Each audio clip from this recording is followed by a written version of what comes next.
All right, I've got the camper off. I finally got a 2-post lift, so taking that on and off is really easy now. So that's pretty nice. But while it's off, I thought I'd do a quick video on the Kelderman suspension I have. So this is the 4-link rear air suspension Kelderman has.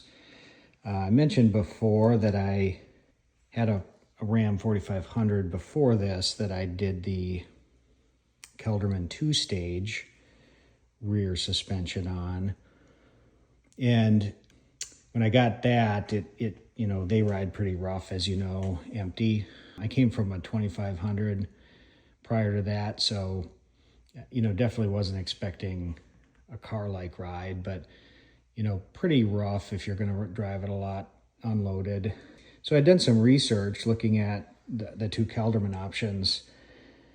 I thought about liquid spring, but, you know, really expensive for one thing, and seems, you know, like there could be some failures off-road, and, you know, or at least, you know, in the middle of nowhere where it might be tougher to fix. So steered away from them.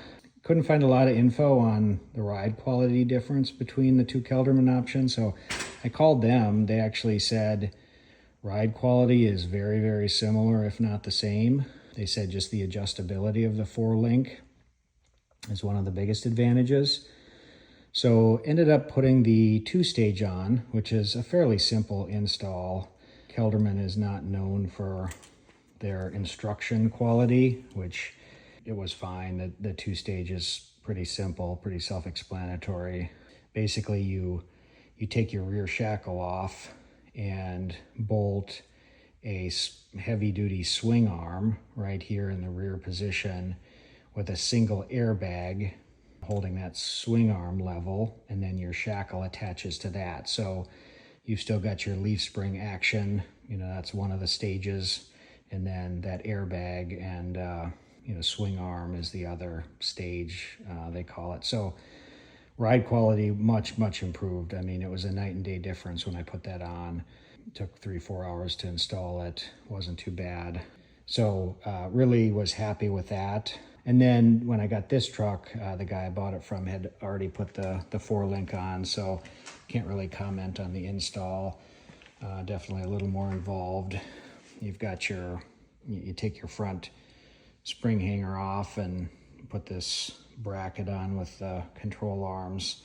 And in the center here over the axle, you've got your mount for your 2 airbags on each side.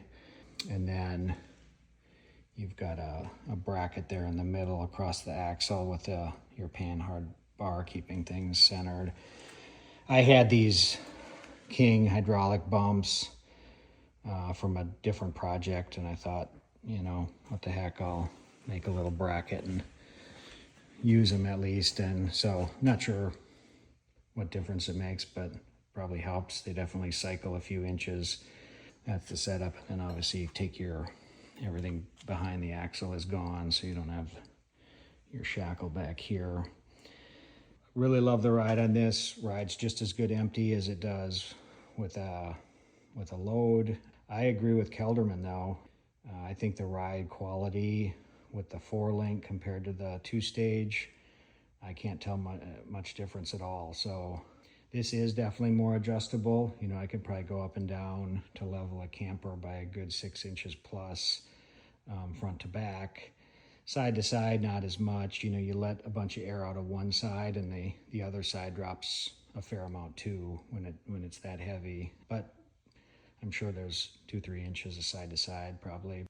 So adjustability is great in terms of leveling your camper, but ride wise, I would go with that 2-stage any day, given the cost difference, if that's what you're looking for. I put my factory shocks back on with nothing on the bed. It's on the rails. It's a 5-minute job.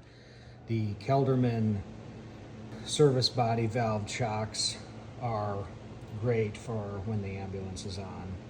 Too stiff when it's off, so it's easy enough to swap them back and forth when I'm changing out from ambulance to flatbed. So So yeah, those are kind of my experiences, the difference between the two Kelderman setups. Let me know what you think, any questions you have. Thank you.